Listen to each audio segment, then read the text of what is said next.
का समाधान। बोलिए देवाधिदेव 1008 श्री आदिनाथ भगवान की जय जय जय।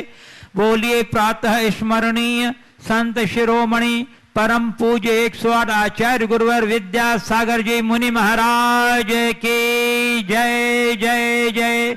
बोलिए गुणायतन प्रणेता संघ का समाधान प्रवर्तक भावना योग प्रवर्तक प्रखर वक्ता परम पूज्य 108 मुनिवर श्री प्रमाण सागर जी मुनि महाराज की जय जय जय। परम पूज्य 108 मुनिवर श्री विराट सागर जी मुनि महाराज की जय जय जय। उपस्थित धर्म श्रद्धालु सज्जनों, माताओं एवं बहनों, मध्य प्रदेश के बड़वानी जिला अंतर्गत स्थित प्रकृति की सुरम्य वातावरण के मध्य अवस्थित 52 गजा चूलगिरी इसी क्षेत्र के पावन परिसर में आयोजित आज के संघ का समाधान कार्यक्रम में यहाँ उपस्थित स्थानीय श्रद्धालुजन तथा देश एवं विदेश के विभिन्न स्थानों से पधारे उपस्थित श्रद्धालुजन तथा उन सभी दर्शकों का श्रोताओं का जो आज यहाँ आयोजित संघ का समाधान का कार्यक्रम का सीधा प्रसारण घर बैठे देख रहे हैं, आनंद ले रहे हैं, मैं उन सबों का 52 गजा चूलगिरी स्थित क्षेत्र ट्रस्ट कमेटी एवं चातुर्मास धर्म प्रभावना समिति 52 गजा की ओर से हार्दिक हार्दिक अभिनंदन करता हूँ। मैं आपको लिए चलूँ संघ का समाधान की ओर। इसके पूर्व बंधु हमारे बीच आज कुछ विशिष्ट अतिथि यहाँ उपस्थित हैं, मैं उन्हें आमंत्रित कर रहा हूँ कि वे कृपया पधारेंगे और गुरुवर के चरणों में आशीष ग्रहण करेंगे। श्री श्रेणिक बाबूलाल जी शाह, प्रेरक जी शाह, अहमदाबाद गुजरात, गुणायतन ट्रस्टी, सब परिवार आ जाएं और इनके सम्मान के लिए मैं आमंत्रित कर रहा हूं doctor Mahendra ji Jain and doctor Chandra Rekha Jain, Jabalpur Gunayatan trustee. आ जाइए। श्री श्रेणिक बाबूलाल जी शाह, प्रेरक जी शाह, अहमदाबाद गुजरात, गुरु चरणों के अनन्य भक्त हैं बंधु। इन और सम्मान के क्रम में मैं श्री निर्मल जी जैन कोटा को भी आमंत्रित कर रहा हूं कि आज श्री श्रेणिक बाबूलाल जी साहब, प्रेरक जी साहब, अहमदाबाद गुजरात के सम्मान में आप भी अपनी सहभागिता दे करके ऐसे गुरु भक्त का सम्मान कीजिए। आ जाइए। डॉक्टर महेंद्र जी जैन, डॉक्टर चंद्र रेखा जी जैन, जबलपुर जो गुणायतन ट्रस्टी हैं, वो सम्मान कर रहे हैं हमारे श्री श्रेणिक बाबूलाल शाह, प्रेरक शाह जो अहमदाबाद गुजरात से पधारे हैं।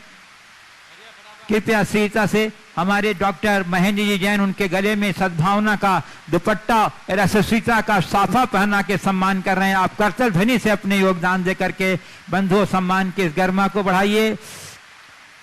और इनके परिवार के सम्मान के लिए श्रीमती डॉक्टर चंद्र रेखा जी जैन, जबलपुर, श्रीमती डॉक्टर चंद्र रेखा जी जैन, जबलपुर। चंद्र रेखा जी नहीं आई है?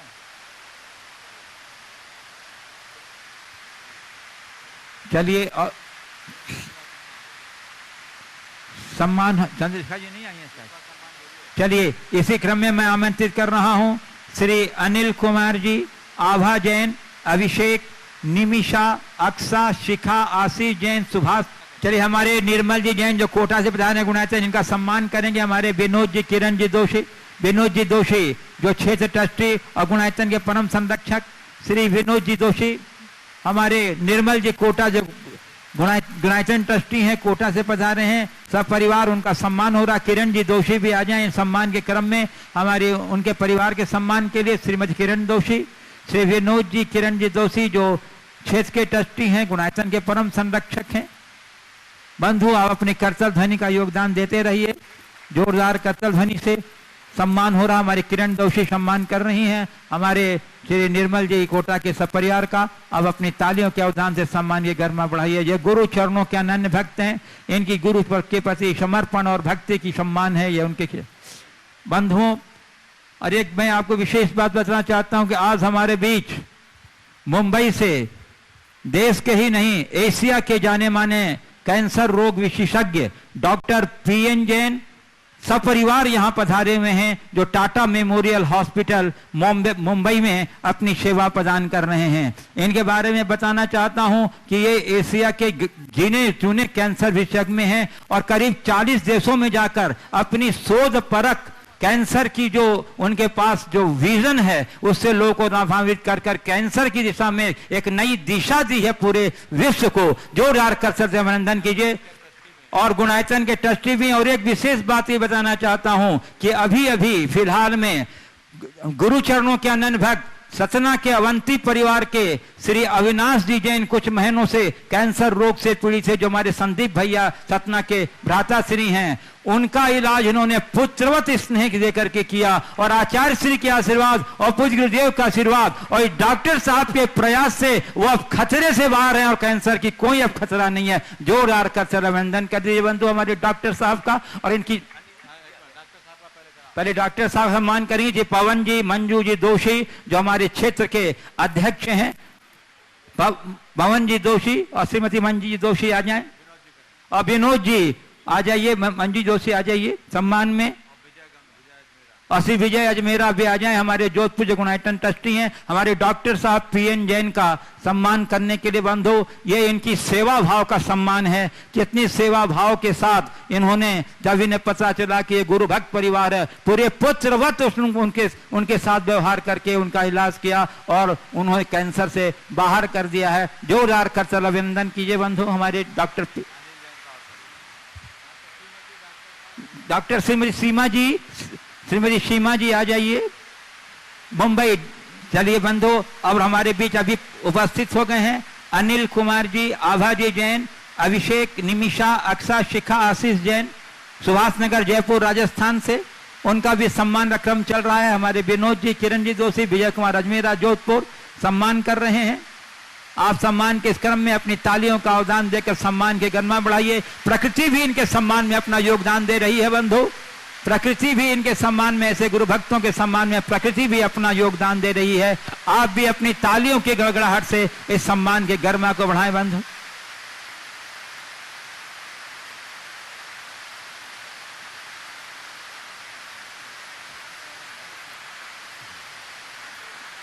कृपया सभी अपना स्थान ग्रहण कर लें। और बंधु कृपया सभी शीघ्रता से अपना स्थान ग्रहण कर लें। चालू करिए। चलिए हम लोग रोज की तरह पूज्य गुरुदेव का सामूहिक आशीर्वाद देकर के संघ का समाधान की गति देंगे। बोलिएगा हमारे साथ, हाथ जोड़िएगा। नमोस्तु गुरुदेव, नमोस्तु गुरुदेव, नमोस्तु गुरुदेव। बोलिए परम जन मुनि श्री प्रमाण सागर जी महाराज की, मुनिवर श्री विराट सागर जी महाराज की। पहले जनरल लोग को ले लेते हैं। बोलिए। चलिए आज के प्रथम प्रश्न के लिए मैं आमंत्रित कर रहा हूं सौम्या नायक पुणे, और उसके बाद तैयार रहेंगी अंजू नायक रानीपुर झांसी। ओम जल्दी पहुंचाइए। सौम्या नायक पुणे, उसके बाद तैयार रहेंगी अंजू नायक रानीपुर झांसी। बोलो महाराज श्री। बोलो बोलो। नमोस्तु नमोस्तु नमोस्तु। महाराज श्री मेरा प्रश्न है कि हम कहा जाता है कि पंचम काल में जिन जीवों का जन्म होता है वो हीन पुण्य वाले होते हैं, लेकिन हमें तो सर्वोत्तम जैन कुल एवं सभी चीजें सुलभ प्राप्त हैं, तो हम स्वयं को पुण्य रहित समझें या पुण्य सहित समझें? देखो बात सही है कि पंचम काल में जन्म लेने वाले हीन पुण्य वाले होते हैं, लेकिन हम उन हीन पुण्य वालों में भी प्रबल पुण्य वाले हैं। हम अपने आप को भाग्यशाली समझे कि हम पंचम काल में ही नहीं जन्म लिए, आचार्य विद्यासागर के काल में जन्म लिए हैं। हमसे भाग्यशाली कोई नहीं। अंजू नायक रानीपुर झांसी, उसके बाद तैयार रहेंगे Shri Chetan Bagda Jaipur, retired marketing manager government of India. नमोस्तु महाराज जी, नमोस्तु नमोस्तु नमोस्तु। महाराज जी जब क्रमबद्ध पर्याय में जब सब भाव सुनिश्चित हैं, अच्छे बुरे परिणाम दोनों ही निश्चित हैं, लेकिन हम चाहते हैं कि हमारे बुरे परिणाम ना हो, फिर भी होते हैं, तो ऐसी स्थिति में हमें उन भावों का बंध किस रूप में होगा? सबसे पहला सवाल तो यह है कि किसने कह दिया कि सब निश्चित है? भगवान के ज्ञान में। भगवान ने कभी ऐसा नहीं कहा कि जो कुछ है सब मेरे ज्ञान में, तो निश्चिंत होकर बैठ। भगवान ने तो हमें यही कहा है कि तू जैसा करेगा वैसा भरेगा, इसलिए अपने परिणाम सुधार। अतः इन बातों में मत उलझे। भगवान के ज्ञान में क्या है, इससे हमें क्यों प्रयोजन नहीं। भगवान ने हमारे लिए क्या कहा, हमें उसी से प्रयोजन रखना चाहिए। श्री चेतन बगड़ा नमस्ते जयपुर, महाराज जी। Retired marketing manager government of India. उसका तैयार रहेंगे श्रीमती रेखा कांतिलाल शाह, सीए मुंबई। हेलो, नमस्ते महाराज। महाराज, मेरा एक प्रश्न है कि धर्म सभी लोगों को यह सिखाता है कि आपस में प्रेम रखना है, प्यार रखना है।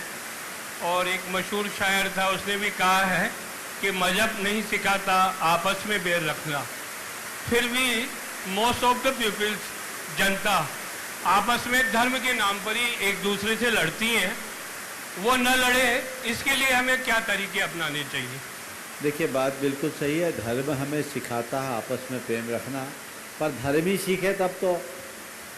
धर्म तो सब सिखाता है, हम सीखते क्या हैं? धर्म की जितनी बातें हमें सिखाई जाती है उतनी बातें अगर हम सीखने लगे तो सारी दुविधाएं खत्म हो जाए। हमारे साथ एक विडम्बना है, हम धर्म को तो स्वीकारते हैं लेकिन उसे अपनाने की कोशिश नहीं करते। जब तक मनुष्य अपने हृदय में धर्म को अपनाने का प्रयास नहीं करेगा तब तक इस विसंगति से अपने आप को बचाया नहीं जा सकता। धन्यवाद। श्रीमती रेखा कांतिलाल शाह, सीए मुंबई। उसके बाद तैयार रहेंगी श्रीमती सुलोचना जैन, कोटा। नमोस्तु नमोस्तु नमोस्तु महाराज श्री।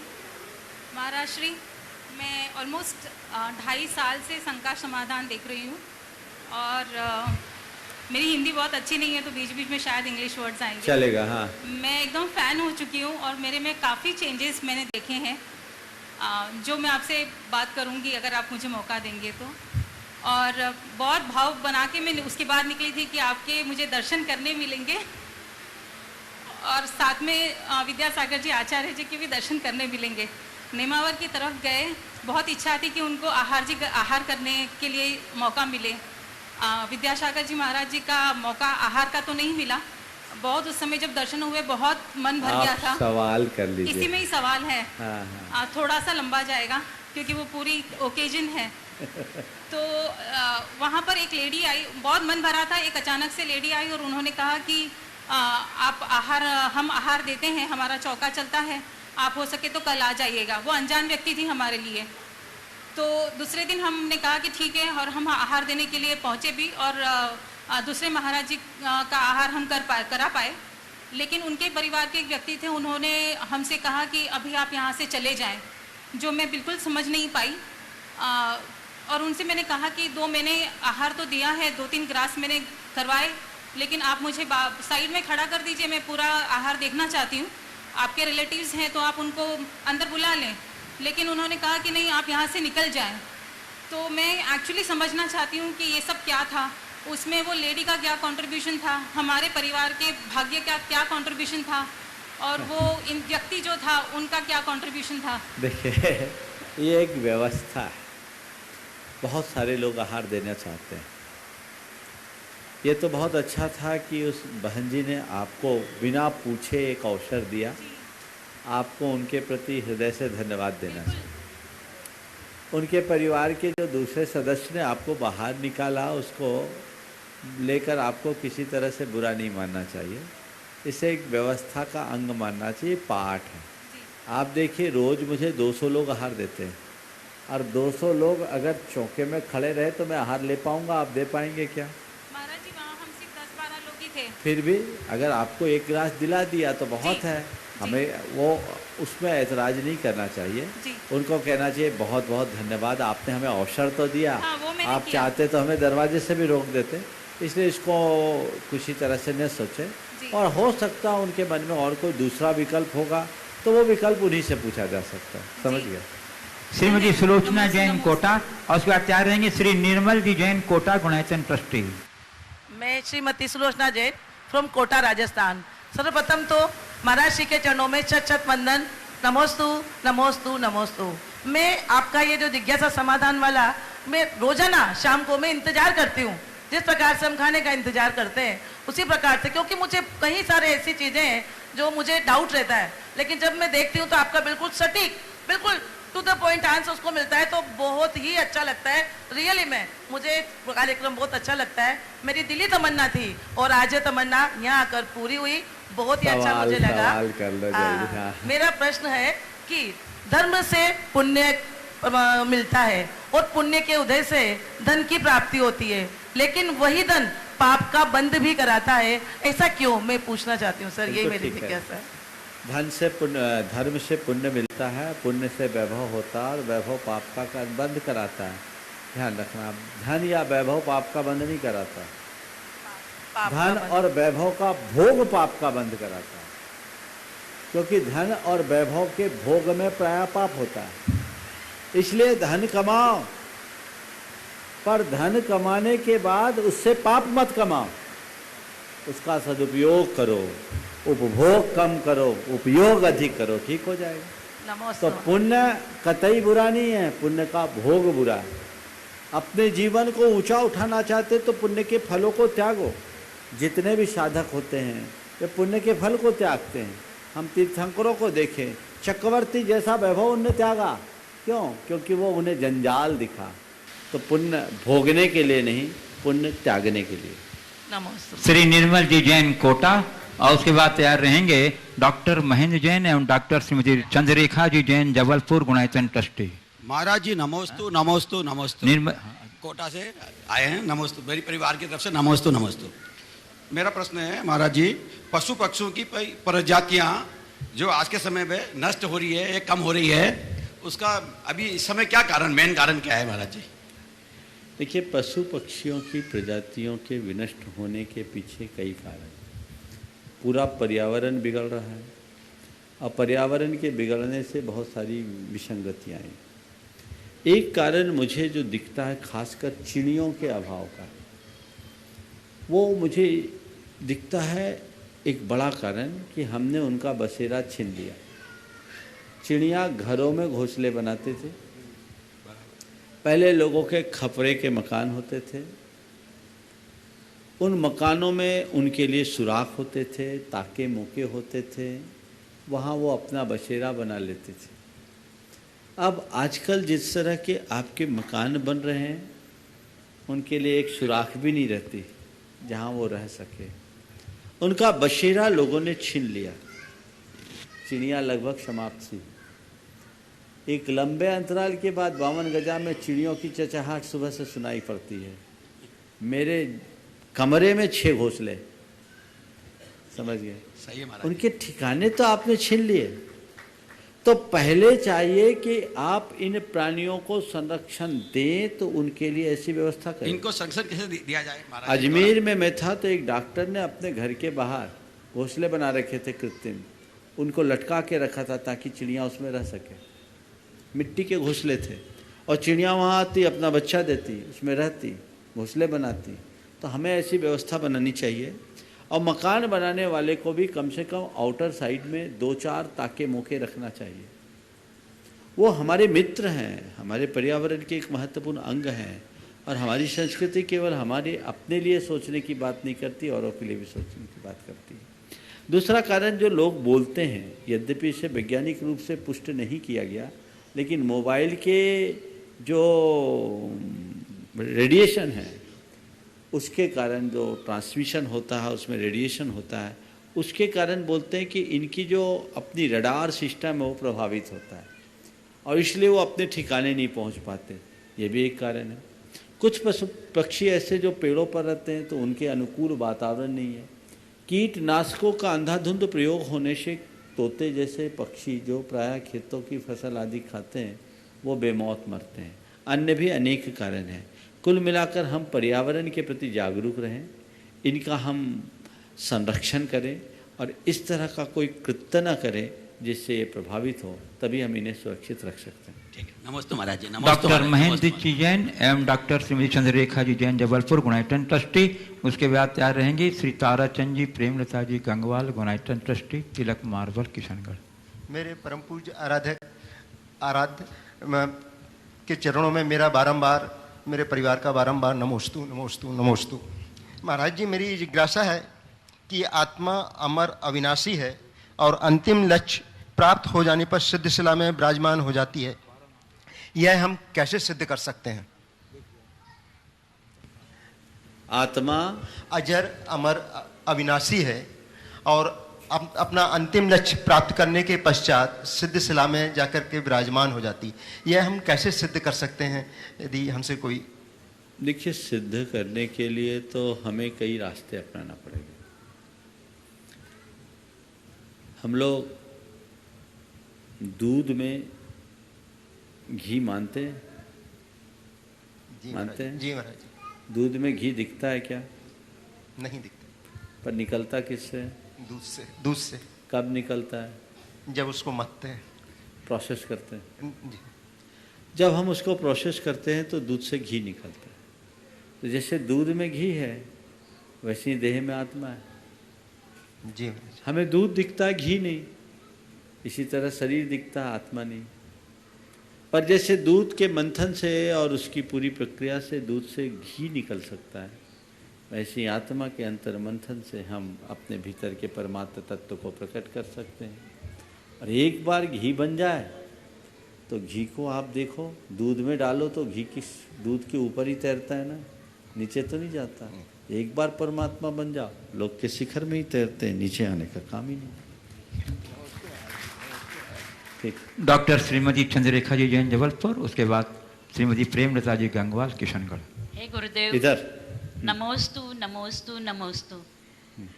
महाराज जी, सभी पंचेंद्रिय जीवों के बंध का कारण राग, द्वेष, मोह, क्रोध आदि विकार हैं, जिनका उपयोग की एकता अगर होती है तो ही बंध का कारण होता है, ऐसा अपना है। तो मुझे जिज्ञासा यह है कि बंध मात्र केवल क्या पंचेंद्रिय इंद्रियों को होता है? तो एक इंद्रिय, दो इंद्रिय जीवों के बंध का क्या कारण होता है? सबके अंदर राग द्वेष है सर। एक इंद्रिय तो वो तो बता उसमें रहा हूँ। और जिज्ञासा यह है दूसरी कि प्लांट, बैक्टीरिया और वायरस ऐसा कौन सा अच्छा कार्य करते हैं कि उन्हें सदगति या देखिए, पहली बात तो ये होती है, ये 4 कषाय सारे संसारी प्राणी के भीतर है। कोई नहीं बचा जो इन कषायों से मुक्त हो। समझ गए? किसी न किसी रूप में कषाय है। पेड़ पौधों में भी कषाय है। आप देखेंगे तो नरभक्षी पौधों की कहानी तो आप सबने सुनी, दक्षिण अफ्रीका में बहुत संख्या में। हमारे शास्त्रों में बताया, एक लौध का पेड़ होता है, लौध। उसके विषय में कहा कि वो अपना जड़ वहीं फैलाता है जहां धन गड़ा। समझ गए? एक बार गुरुदेव जब धौला में ये प्रसंग आया, बता रहे थे, तो एक ने सभा में पूछ लिया, महाराज उस पेड़ की पहचान क्या है?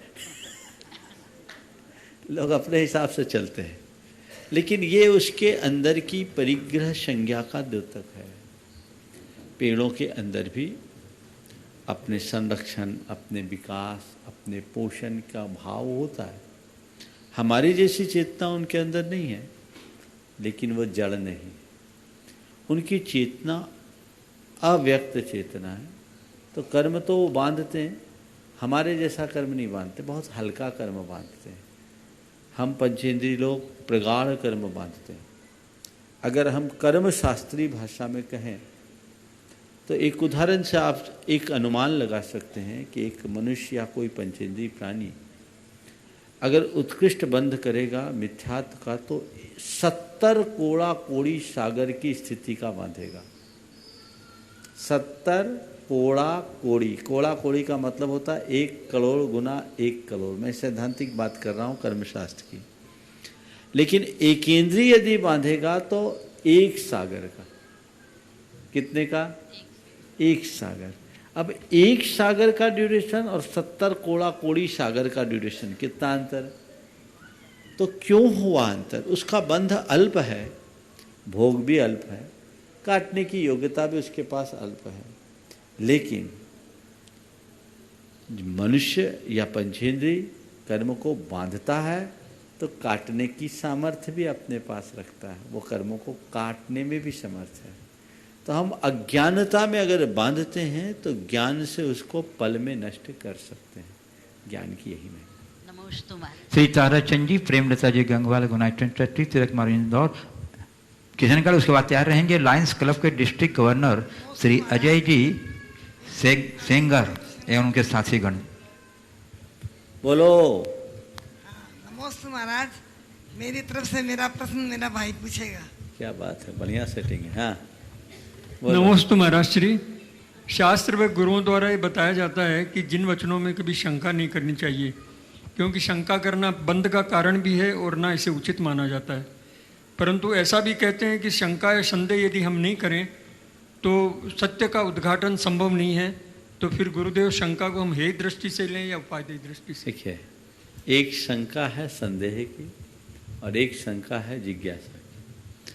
अगर हमारे मन में संदेह, अश्रद्धा हो, अश्रद्धा से उत्पन्न शंका हमें धर्म से दूर करती है और जिज्ञासा मूलक श्रद्धा हमारे भ्रम का निवारण करती है। तो अपने भ्रम के निवारण के लिए जिज्ञासु तो बनना ही होगा। धर्म और अध्यात्म का विवेचन ही शंका के बल पर हुआ। हमारे यहाँ उपनिषदों में कहा जाता अथातो ब्रह्म जिज्ञासा। हमारे तीर्थंकरों ने जो भी उपदेश दिया है शंका के बाद ही दिया है। जब उनसे पूछा गया तब उनने बताया। तो पूछना बुरा नहीं है, अश्रद्धा से भरना बुरा है। तो हम अपने आप को श्रद्धा से लबरेज रखें और अधिक से अधिक अपने भ्रम के निवारण के लिए जिज्ञासु बने। लायंस क्लब के डिस्ट्रिक्ट गवर्नर श्री अजय जी। आपका भी है और है? एक मिनट बोलो जल्दी से। नमस्ते महाराज। हमारे जो बच्चा जो काम करता है, हाँ, उसमें कीर्ति स्तंभ मंदिर वगैरह सब बनाते हैं। हाँ, तो उसके लिए कीर्ति स्तंभ ये काम अच्छा है कि नहीं? हाँ, हाँ। देखिए, आपका पूछना यह है, इनका कारोबार मार्बल का है और मंदिर वेदी सब बनाते हैं। आपने पूछा ये काम अच्छा है या नहीं। देखिए, बात तो ये है, अगर कोई नहीं बनाएगा तो ये बनेंगे कैसे? कोई ना तो कोई बनाएगा। तो आप मंदिर बना रहे हैं, लोग बोलते हैं मंदिर बनाना, वेदी बनाने का काम बुरा है। मेरी दृष्टि से बिल्कुल बुरा नहीं, अच्छा है।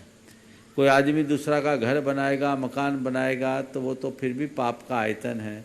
यदि कोई मंदिर बनाने का काम करता है तो वो धर्म का आयतन है, वहाँ जो आएगा वो पुण्य ही करेगा। एक आर्किटेक्ट के मन में बड़ी दुविधा थी कि मैं मंदिर की डिज़ाइन कैसे करूँ, मंदिर की डिज़ाइन करूँगा तो मंदिर से मुझे पैसा लेना पड़ेगा, पाप लगेगा। हमने कहा तुम 5 स्टार होटलों के डिज़ाइन करोगे तो उसका पाप ज़्यादा लगेगा, वहाँ तो न जाने क्या क्या करेंगे लोग। मंदिर में जो आएगा भगवान का नाम लेगा, कुछ पुण्य कमाएगा, तुम मंदिर बनाने में निमित्त बने तो एक हिस्सा तुम्हारे खाते में आएगा, पाप सब धुल जाएगा। इसलिए मंदिर आदि का काम करना बुरा नहीं है, लेकिन इसमें वैसी व्यावसायिकता नहीं होनी चाहिए जैसे आम धंधे में होता। एक सीमित प्रॉफिट, पेट तो भरना है, 2 रुपया कमा करके धंधा करो तो ऐसा धंधा चुनना। और इस धंधे में यदि कोई हेरा फेरी करे तो महापाप का भागीदार है। मेरे ख्याल से ऐसा तो आपके यहाँ नहीं होता होगा। बस ये सावधानी रखना और अपने बच्चों को भी बताना कि बेटा हम लोग तो वो हैं, उस कुल में जन्मे हैं जहाँ खुद रूखी रोटी खाकर भगवान के आगे घी की जोत जलाने की परिपाटी रही है। हम उस कुल में जन्मे, ये हमारा व्यवसाय है, हमें करना है, लेकिन हमें इसे एक सहयोगात्मक दृष्टि से करना है। इसमें हमें एक सीमा से अधिक मुनाफा नहीं कमाना है और अतिरिक्त मुनाफा कमाने की मनोभावना मन में नहीं रखना। पुण्य ही पुण्य हो। चलिए। श्री अजय जी शेंगर, लायंस क्लब के डिस्ट्रिक्ट गवर्नर के बाद तैयार रहेंगे। टाटा मेमोरियल हॉस्पिटल मुंबई के जाने माने कैंसर विशेषज्ञ डॉक्टर PN जैन मुंबई एवं गुनाइटन ट्रस्टी श्रीमती शारिका जी जैन साथ में। हाँ बोलिए। परम पूज्य गुरुदेव के चरणों में नमन। मैंने पिछले दिनों समाचार पत्रों और टीवी में देखा कि जब निमाड़ अंचल में यहाँ नर्मदा के आसपास बाढ़ से लोग गांव डूब रहे थे तो आपने सामाजिक लोगों को जागृत करके यहाँ लोगों को मदद की। इससे हमें आज बड़ी एक प्रेरणा मिली और हम लोग भी आज यहाँ नर्मदा अंचल पर इस काम के लिए आए थे। और मैं दक्षिण भारत से आप लोगों ने मदद दिलवाई। मैं काफ़ी अरसे से इस पुण्य स्थली पर आना चाह रहा था, पर आज आपके श्री चरणों का प्रताप है कि इस पुण्य स्थली के दर्शन करने का मुझे मौका मिला। मैं लायंस क्लब में सेव द अर्थ प्रोजेक्ट पर काम कर रहा हूँ। मेरी एक मन क्वेश्चन है कि लोग स्वार्थ समर्पण में जकड़े रहते हैं। आज सृष्टि पूरी खतरे में है। हम पैसा कमा रहे हैं, जैसे इसके पहले जो क्वेश्चन आया था कि हम धंधा करते हैं, पर कहीं ना कहीं एक आदमी की पूर्ति होने के बाद क्यों उसका मन भाव कम नहीं होता कि संपन्न समाज से अर्जित करने के बाद भी उसकी भावना क्यों बनती नहीं है कि हम अपने अर्जन में कुछ कमी ला दें, और समाज के प्रति समर्पण भाव से वो क्यों सेवा भाव नहीं कर पाते हैं? ये मेरा एक प्रश्न है। बहुत अच्छा सवाल है। आपके प्रश्न का आशय यह है कि पर्याप्त धन कमा लेने के बाद भी उस धन के प्रति इतनी आसक्ति क्यों होती है, हम उसका सेवा भाव में लगाकर सदुपयोग क्यों नहीं करते हैं? पूछना आप यही चाह रहे हैं। देखिए, इसी का नाम है आसक्ति। आसक्ति मनुष्य की इतनी बड़ी दुर्बलता है जो मनुष्य को अंधा बना देती है। सबको पता है कि 1 रुपया भी हम ले करके नहीं जाएंगे, लेकिन फिर भी उसके अंदर की आसक्ति उसको लगा करके रखती है। आप धन पैसे की बात तो जाने दीजिए, मैं एक उदाहरण दे रहा हूँ जो मनुष्य की मनोवृत्ति का एक परिचय देती है। महिलाओं की तरफ से बोल रहा हूँ, बुरा मत मानना, पर ये चूँकि आप लोगों में ज़्यादा दिखता है और इससे चीज़ें ज़्यादा अच्छे से समझ में आ जाएगी, इसलिए बोल रहा हूँ। बहुत सारी महिलाओं के घर में कितनी साड़ियाँ होती उनका कोई हिसाब नहीं, 200-400 भी होगी, और उसमें से कुछ साड़ियाँ ऐसी भी होगी जिसकी आपने कभी सालों से तह नहीं खोली होगी, वो पड़ी पड़ी कट कर खराब होने वाली होगी। अलमारी में रखी है, आप यूज नहीं कर रहे, बस मेरी ये साड़ी है, यही मान्यता है ना। कभी उसको किसी गरीब को देने का मन क्यों नहीं होता? आपके पास उपयोग नहीं है, वो वेस्ट होने वाली है, लेकिन आपके मन में गरीब को देने का भाव नहीं होगा, वहीं पड़ी पड़ी खराब हो जाए चलेगा। और आप लोग पहनते भी कौन है? जो फैशन की होती, चलन में होती, वही पहनती। आउट ऑफ फैशन आ जाए उसको तो छूते भी नहीं, और आना जारी रहता है।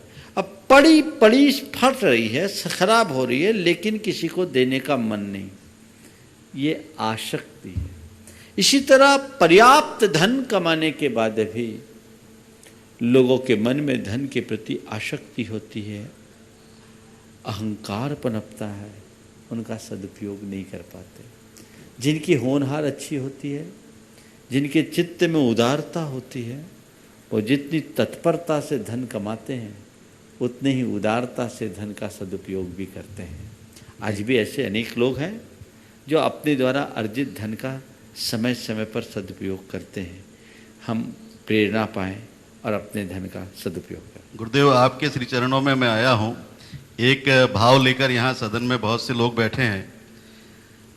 इस मालवा का स्वरूप ऐसा रहा है कि इन दिनों बारिश के कारण बड़ी ठंडक वाला माहौल होता था, परंतु पूरे मालवा अंचल में अभी 50 से 60 डिग्री टेम्परेचर हो गया है। हम लोगों ने या हमारे पूर्वजों सृष्टि को अपनी सुविधा के अनुसार पर्यावरण नष्ट किया है। आपके श्री चरणों से, ऐसा आपके मुख्य बिंदु से हम सबको यहाँ प्रेरणा मिले कि जो स्थिति आज है कि पानी गिरने के बाद भी हम सब यहाँ गर्मी महसूस कर रहे हैं, सृष्टि को सहेजने का हम लोग काम करें। भरा पूरा पैसा, खाना पानी जब काम आए कि ये सृष्टि रहेगी। बहुत अच्छी बात कही है। हम पौधे लगाएं, प्लास्टिक से बचें। आपने बहुत अच्छी बात कही, और इस बात को मैंने इस मंच पर अनेक बार लोगों तक पहुंचाया। श्री चरणों में आपके नमन। और इस तरफ जागरूकता होनी चाहिए। हम तो कहते हैं हर व्यक्ति को वृक्षारोपण करना चाहिए, पेड़ों को संरक्षण देना चाहिए, प्रकृति को नुकसान पहुंचाने वाले कृत्यों से बचना चाहिए। प्लास्टिक का प्रयोग नहीं करना चाहिए, करे तो कम से कम करे, खासकर उस प्लास्टिक का प्रयोग तो कतई न करे जिसकी रिसाइकलिंग नहीं होती। ये जागरूकता हमें लानी होगी, नहीं तो आने वाले दिनों में पीढ़ियां हमें माफ़ नहीं करेगी। लोग कहते हैं कि पहले हम नदी में जाते थे तो कमर तक पानी रहता था, आज उस नदी में जाते हैं तो तलवे भी नहीं भीग पाते हैं। ये क्यों है? ये कमी क्यों हुई? हमने जल स्रोतों को, प्राकृतिक संसाधनों का अंधाधुंध दोहन करके विनष्ट कर दिया। परिणाम हमारे सामने है। इसलिए प्रकृति के संरक्षण के प्रति जागरूक होना हर व्यक्ति का दायित्व है, हमारी तत्परता होनी चाहिए। Doctor PN. Jain, Gunayatan trustee, Tata memorial hospital Mumbai के चिकित्सक, और उनके साथ श्रीमती सीमा जी जैन, और उसके बाद तैयार रहेंगे अजय सोमानी अजमेर। महाराज जी नमोस्तु नमोस्तु नमोस्तु। मेरा क्वेश्चन निर्गंध मुनियों को लेकर है। अभी राष्ट्र संत परम श्रद्धेय विद्यानंद जी मुनि का संलेखना हुआ, और उसमें बहुत हजारों हजारों लोग उनको दर्शन करने गए। और मैंने सुना कि अगर आप समेत शिखर की यात्रा करने जा रहे हो और आपको कहीं ऐसा मौका मिले कि संलेखना होते हुए किसी मुनि के दर्शन करने के लिए जाना हो, तो वो ज़्यादा बेहतर है बजाय के तीर्थ यात्रा के। तो एक तो बात ये, और दूसरा क्वेश्चन ये कि मैं आपको जब मिला 10 साल पहले कलकत्ता में, तो जैसे ही मैं आपको मिला तो मुझे कुछ ऐसा घटित हुआ कि मैंने रात्रि भोजन त्याग कर दिया। उसके बाद नेक्स्ट टाइम मिला तो मैंने आलू का त्याग कर दिया, फिर मिला तो फिर प्याज और इसका। तो ऐसा कैसे हुआ? और तमाम ग्रंथों में भरा पड़ा है कि एक मुनि को देखते ही बहुत कुछ आपके पापों का नाश हो जाता है, और वो सब कैसे होता है? और वैसे भी ग्रंथों में लिखा है कि अगर तीर्थंकर भगवान कहीं से जा रहे हो, उसकी हवा भी लग जाए तो आपका कल्याण हो जाता है। तो निर्गंध मुनि भी उनका ही एक रिप्रेजेंटेटिव है, ऐसा मैं सोचता हूँ। पहले तो मैं डॉक्टर साहब को साधुवाद देना चाहूँगा कि अपने प्रोफेशन में एक ऊंचाई को छूने के बाद भी अपने संस्कारों को सुरक्षित रखे हुए हैं। डॉक्टर PN जैन साहब एक पहचान है, ये हमारे समाज की विभूति हैं। बॉम्बे में टाटा मेमोरियल में इनका एक अलग स्थान है, और मैं 10 साल से देख रहा हूँ इनके पास कोई बिना झूठ में भी मेरा नाम ले ले तो उसका काम हो जाता है, और ये बहुत तत्परता से काम करते हैं। ये संस्कार आगे भी बढ़ने चाहिए, और मैं देश के अन्य चिकित्सकों से कहूँगा, हालांकि अनेक हैं, पर ऐसे चिकित्सकों से उन्हें प्रेरणा लेनी चाहिए। आपने जो अभी कहा कि आपको देखा तो मैंने रात्रि भोजन त्यागा, दूसरी बार आलू त्यागा, मुझे बहुत अच्छा लगा, क्योंकि मुझे भी पता नहीं था कि आप रात्रि भोजन के त्यागी हो। लेकिन इससे उन लोगों को प्रेरणा लेनी चाहिए जो ये कहते हैं कि हमारे साथ व्यस्तता ज़्यादा है, या हमारी सोसाइटी अलग है, हमें रात में करना पड़ता है, या ऐसा कृत्य करना पड़ता है। डॉक्टर साहब हमारे सामने एक नेक उदाहरण है। प्रेरणा लीजिए और अपने भीतर बदलाव लाने की कोशिश कीजिए। मैं कभी किसी को नियम देता नहीं, पर ये महसूस करता हूँ जो संपर्क में आते हैं उनमें कुछ न कुछ बदलाव जरूर होता है। लेकिन संपर्क में आना 2 तरह का होता है। एक तो आते हैं केवल शरीर से, और एक आते हैं मन से। जो शरीर से आते हैं वो आएंगे, दर्शनार्थी बन करके चले जाएंगे, उनमें कुछ बदलाव हो इसकी संभावना छीन होती है। लेकिन जो मन से आते हैं वो दर्शनार्थी बनकर नहीं आते, शरणार्थी बनकर आते हैं, उनमें अपने आप चमत्कार हो जाता है।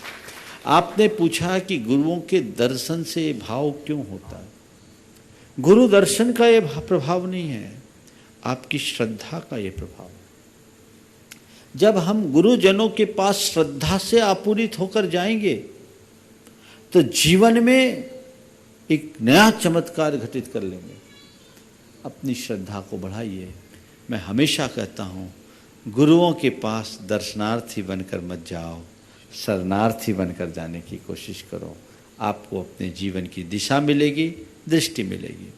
दूसरा सवाल जो आपने संलेखना से संबद्ध कहा, ये बिल्कुल यथार्थ है।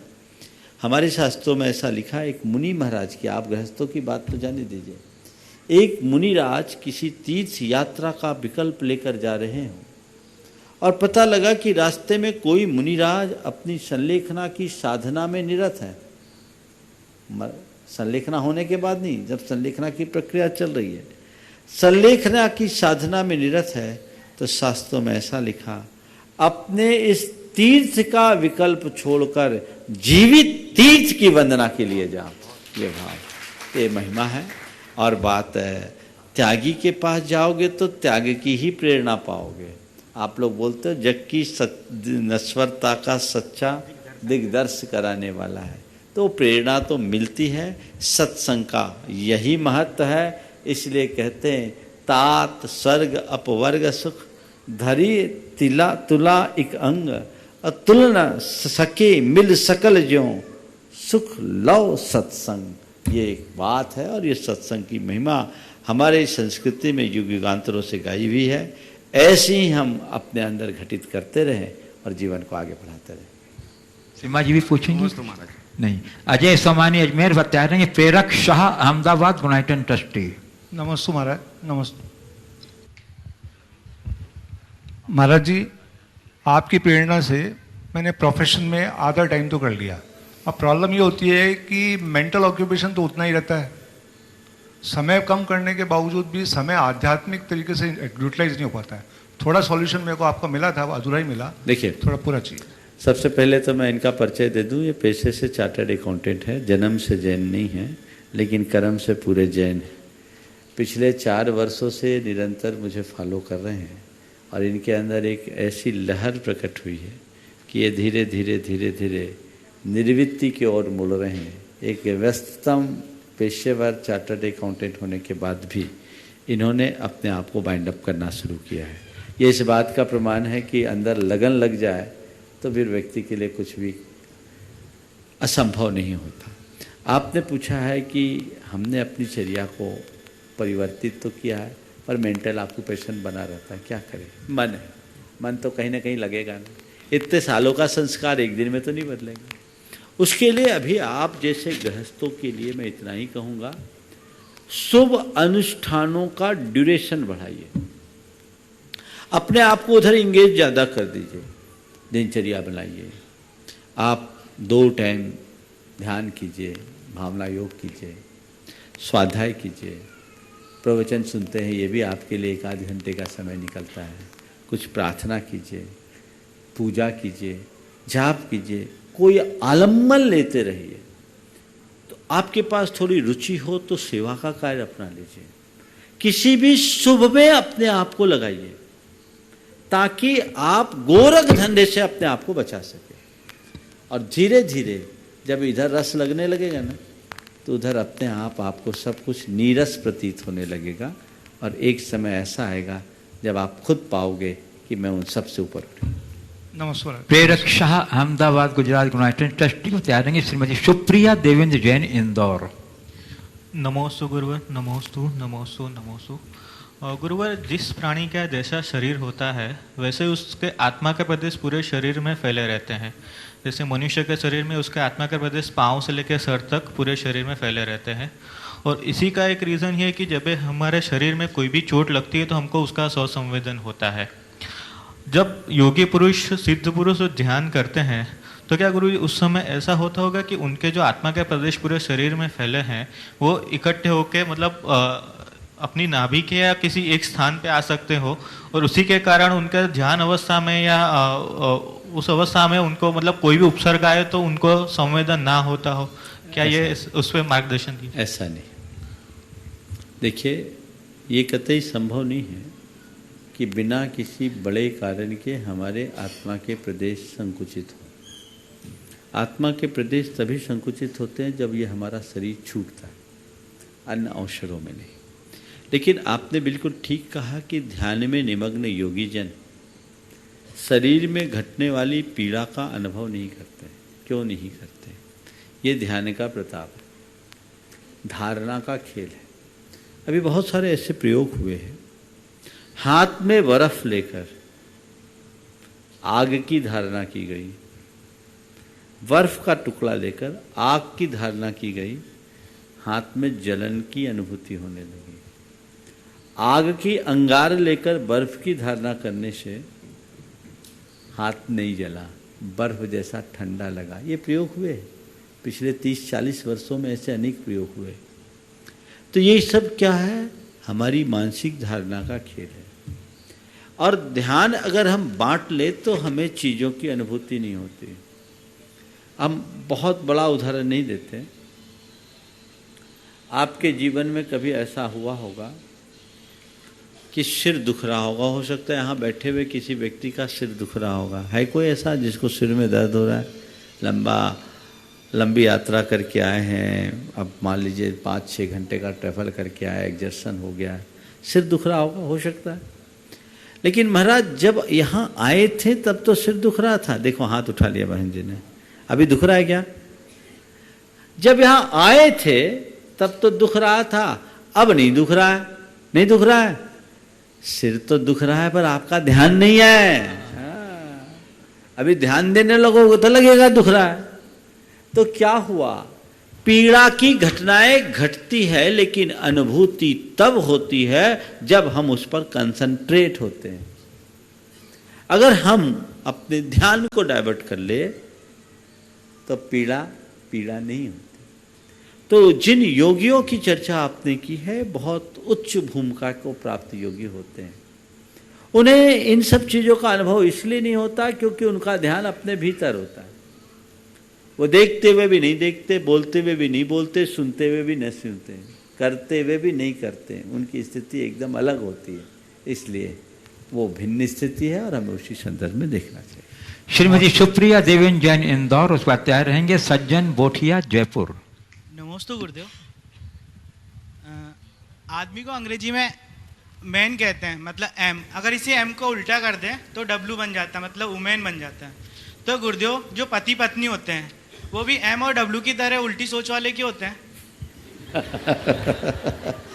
अब ये मैं तो तुम्हारी बातों में अपनी सहमति नहीं दूंगा, लेकिन हो सकता है शायद तुम अपना अनुभव शेयर कर रहे हो। मेरा नहीं, सभी का है। सभी का है, अब वो मुझे नहीं मालूम, ये एक्सपीरियंस मुझे नहीं है। तो एम और डब्लू का जो अंतर आपने कहा, ऐसा क्यों होता है? मेरी राय में ये बात ठीक नहीं। ऐसा एकांत नहीं है कि पुरुष की सोच बिल्कुल सही हो और स्त्रियों की सोच उल्टी हो, ऐसा नहीं है।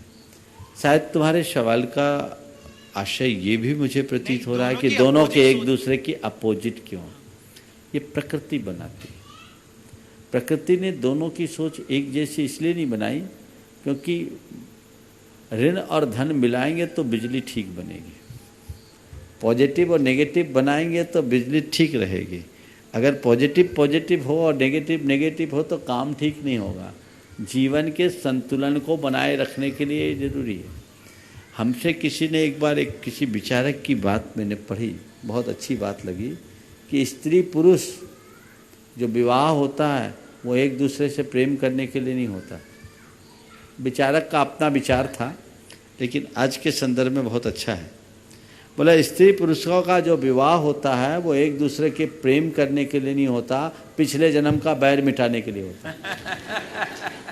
और वो लोग बैर मिटा करके जिंदगी भर सब आपस में करके कर्म गला कर जाते हैं।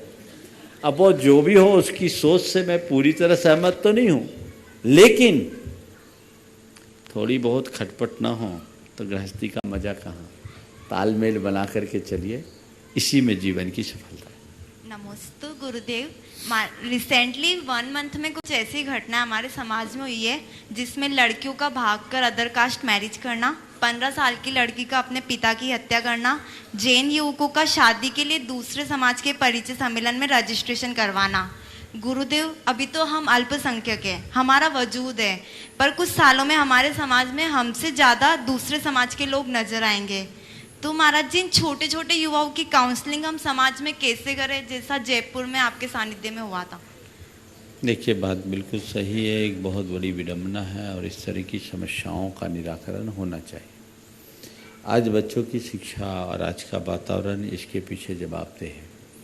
मैंने अनेक बार इस विषय में अपनी तरफ से प्रकाश डाला है। इसमें हमें पूर्ण सावधानी और सजगता लाने की बात है।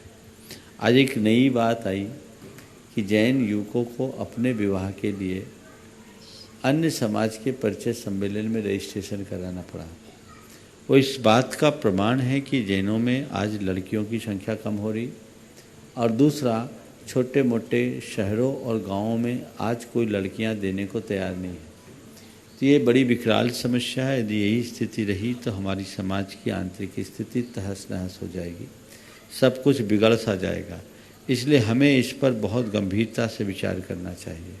आज समाज और संस्कृति को सुरक्षित रख करके हमें चलना है, तो हमें चाहिए कि हम इस परंपरा को जीवित रखें और उसी अनुरूप सारी व्यवस्थाओं को लेकर के चलें, तब सुपरिणाम आएंगे, अन्यथा कुछ भी नहीं आएंगे। एक बड़ा ज्वलंत प्रश्न है, पर ये तब होगा जब सब लोग इस पर गंभीरता से विचार करें।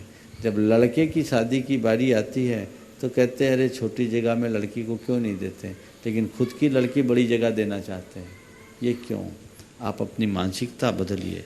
मैंने एक बार अपनी चर्चा में कहा था, एक लोग संकल्प ले ले, छोटी जगह के लोग, कि हम अपनी बेटी उन्हीं को देंगे जो हमको कोई बेटी देगा, तो छोटी बड़ी जगह की समस्या हल हो जाएगी। लिंगानुपात जो बिगड़ा है, हालांकि अब काफ़ी सुधार हो रहा है, एक जागरूकता लानी चाहिए। ताकि हम समाज को स्वस्थ रख सकें।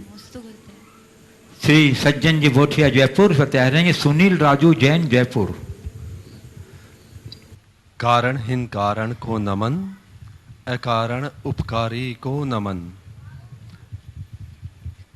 गुरुवर, मेरा प्रश्न है, निश्चयवाद सापेक्ष है या निरपेक्ष है?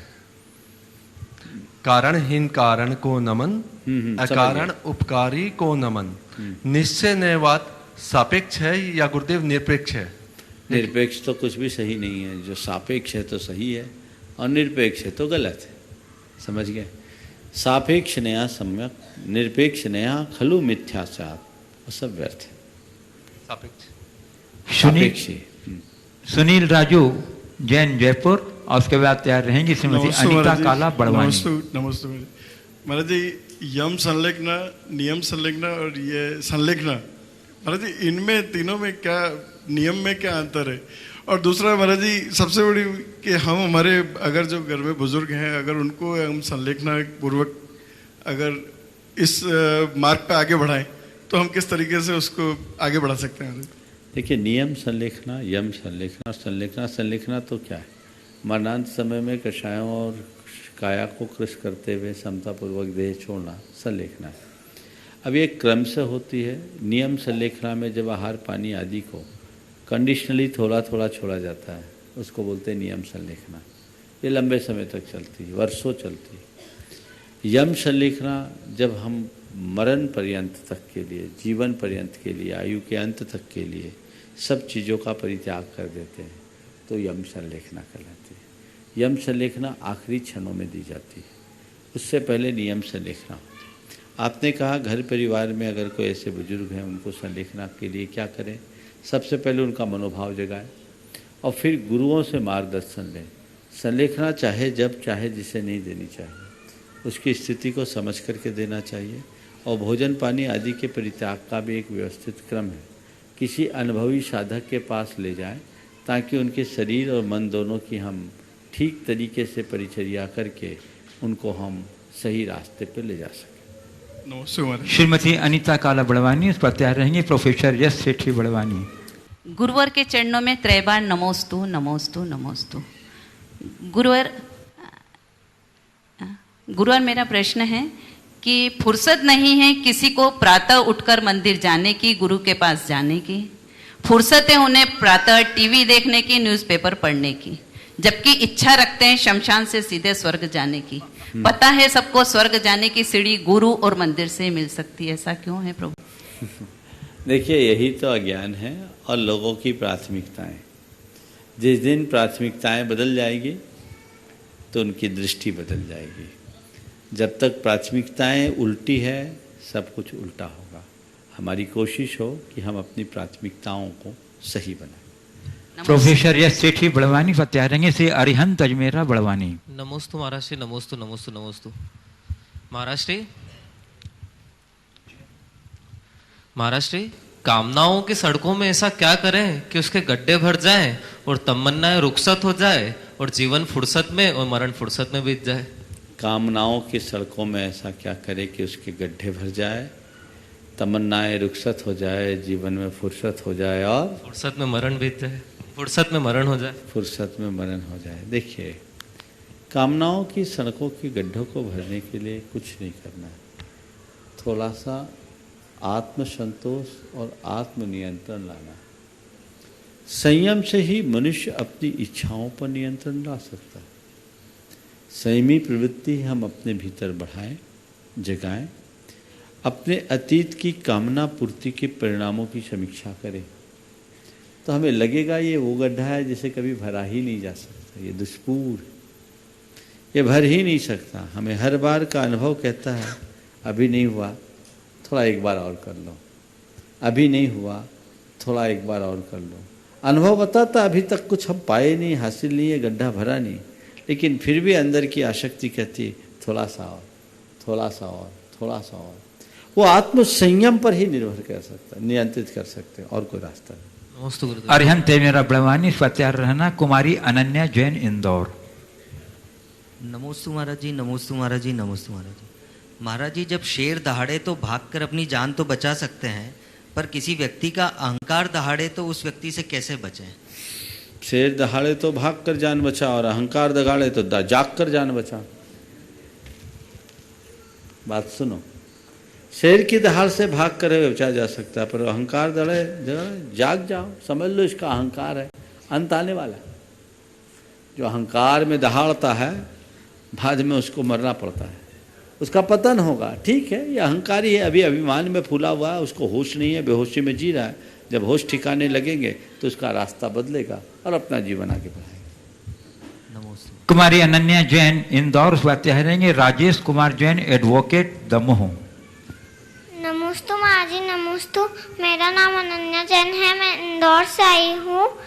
मेरा प्रश्न है कि मेरा घर मंदिर के पास नहीं है, तो मैं शाम को कभी कभी जा पाती हूँ, कभी कभी नहीं जा पाती हूँ। तो मैं सुबह ऐसा क्या करूँ कि मेरा दिन अच्छा रहे? घर में प्रार्थना करो। सुबह जब आँख खोलो, 9 बार नमोकार मंत्र पढ़ो, भगवान को याद करो, उन्हें खूब खूब धन्यवाद दो और कहो, भगवान आपकी कृपा से मुझे आज का दिन मिला, नया दिन मिला।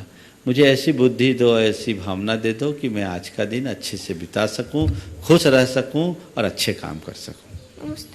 राजेश कुमार जैन एडवोकेट दमोह। और उसके बाद तैयार रहेंगे इसमें किरण लोहाड़िया, खातेगांव, पुणे। महाराज जी नमोस्तु, नमोस्तु, नमोस्तु। महाराज जी, मेरा प्रश्न धार्मिक से हटकर सामाजिक बात पर है कि मैं मंदिर की व्यवस्था देखता हूँ और मंदिर के माली को कई बार मना किया और उसके बेटे को मना किया है कि आप शराब पीकर मंदिर में काम ना करें, लेकिन मना करने के बावजूद भी वो नहीं मान रहा।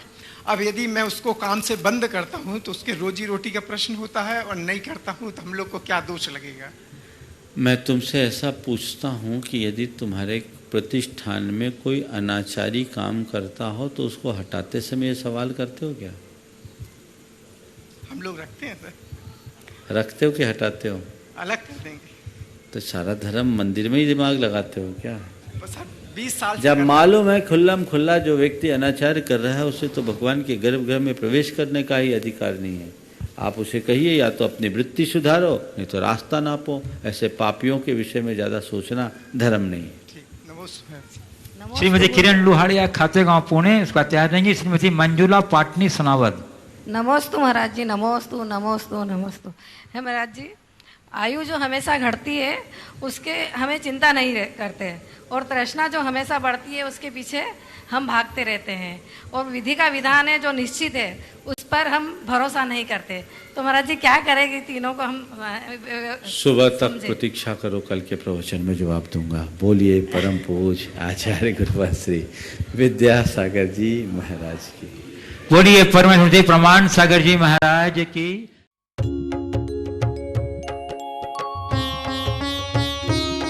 शक का समाधान